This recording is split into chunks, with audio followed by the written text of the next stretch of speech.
गुजरात विधानसभा चुनाव साल के आखिर में होने वाले हैं और इससे पहले राज्य की राजनीति में उथल पुथल मची हुई है।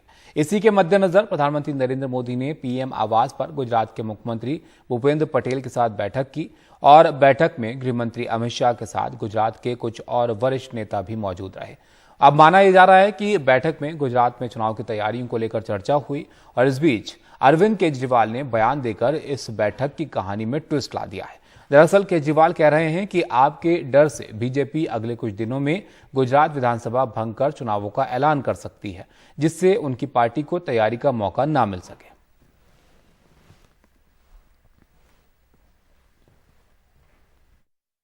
गुजरात के अंदर बीजेपी में काफ़ी ज़्यादा तनाव है। अभी तक तो फ्रेंडली मैच होता था कांग्रेस और बीजेपी के बीच में।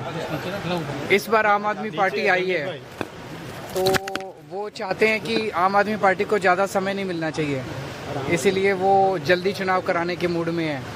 और लोग बता रहे हैं कि सूत्र बता रहे हैं कि शायद हफ्ते 10 दिन के अंदर विधानसभा भंग करके वो चुनाव डिक्लेयर कर सकते हैं। उधर आम आदमी पार्टी के राष्ट्रीय संयोजक अरविंद केजरीवाल ने ट्वीट भी इसको लेकर किया है, जिसमें उन्होंने लिखा कि क्या बीजेपी अगले हफ्ते गुजरात विधानसभा भंग करके गुजरात के चुनावों का ऐलान करने जा रही है। आपका इतना डर।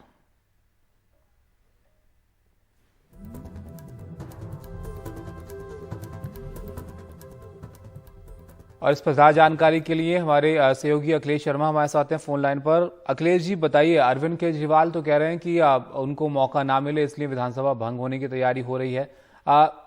इस खबर पर जो है क्या जानकारी है, क्या ऐसा कुछ होने की आसार बन रहे हैं? देखिए, ये अरविंद केजरीवाल के सूत्र हैं जो उन्हें बता रहे हैं कि गुजरात विधानसभा भंग करके जल्द चुनाव कराया जा सकते हैं।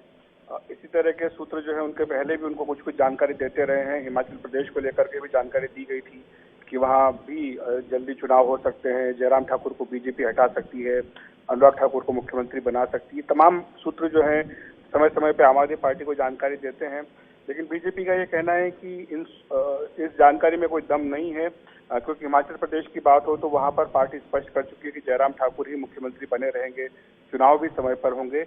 और इसी तरह गुजरात को लेकर के भी बीजेपी के सूत्र स्पष्ट कर चुके हैं कि वहाँ पर भी विधानसभा चुनाव समय पर ही होंगे।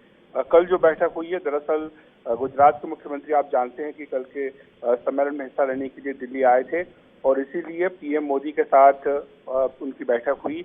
इसमें गृह मंत्री अमित शाह भी मौजूद थे, पार्टी के प्रदेश अध्यक्ष सीआर पाटिल भी थे और इसके अलावा अन्य वरिष्ठ अधिकारी भी इसमें मौजूद थे। जो हमें जानकारी दी गई उसमें बताया गया है कि गुजरात में चूंकि इस साल के अंत में विधानसभा के चुनाव होने हैं, इसलिए प्रशासन के हिसाब से कहाँ कहाँ चीजें दुरुस्त की जा सकती हैं, ऐसी कौन सी योजनाएं हैं जिनका स्टेटस क्या है अमल करने का, क्या उनमें तेजी लाई जानी चाहिए, इन तमाम चीजों को लेकर के चर्चा हुई है।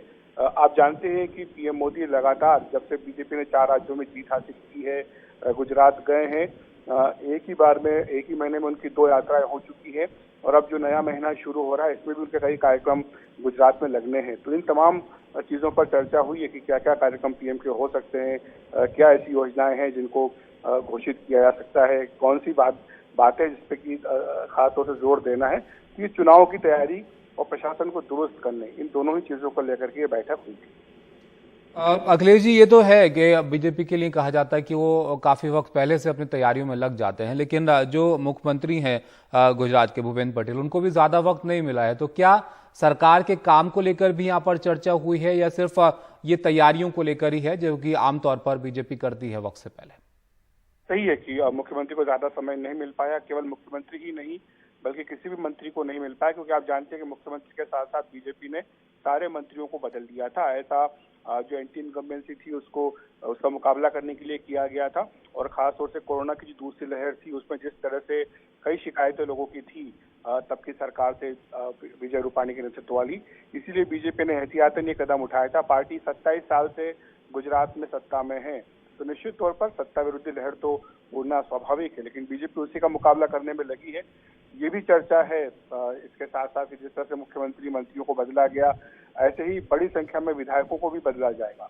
तो इसके लिए भी एक तरह से मानसिक रूप से जो मौजूदा विधायक है उनको तैयार करने की जरूरत है। शुक्रिया अखिलेश जी आपका सब जानकारी के लिए। तो ये गुजरात के नेताओं को लेकर एक अहम बैठक हुई, जिसको लेकर अरविंद केजरीवाल ने प्रतिक्रिया दी और एक तरीके की सियासत जो है इसको लेकर यहाँ पर हो रही है।